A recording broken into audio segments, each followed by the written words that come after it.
found in Jeremiah where God told Jeremiah to go to the potter's house, and there he would give him his message.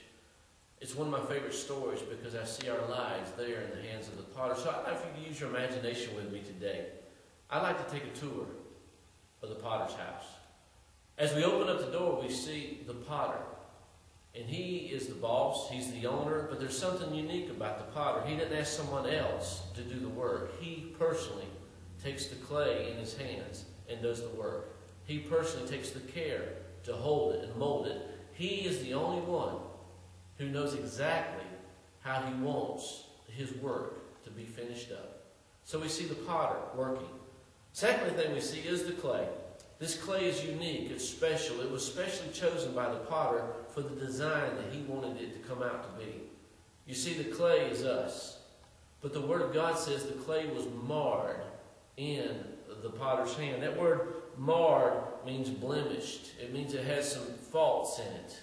But still, the potter takes his creativity. He takes his vision. He knows exactly what he wants the clay to look like.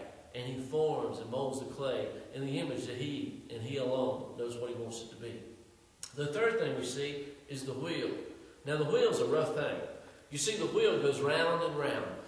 It's where the potter takes his hands and any blemishes or any rough spots or anything that's in the way that does not look like the image the potter wants it to come out, it is removed by the potter's hands. Only he, again, has in his mind what the clay should end up looking like. So we see the potter. He alone is doing the work. We see the clay, that's us. And we see the wheel, which would be the trials of life, the things that we go through.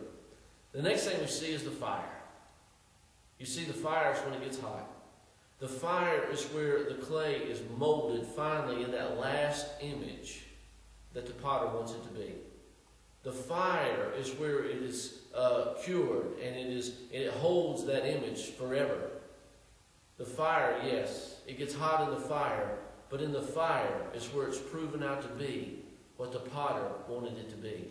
He sees it in this image. You see, fine china is fired several times. It goes into the fire several times to come out to be fine china.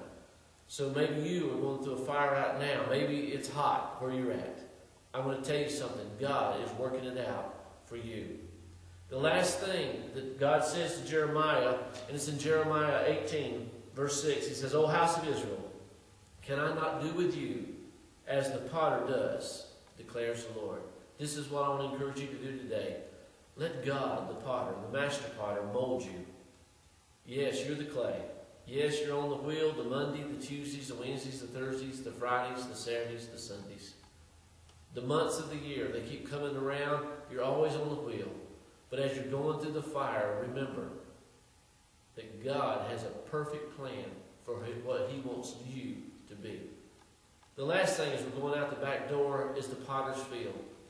It's the broken vessels. It's the marred clay. It's just out there. That's where you and I came from.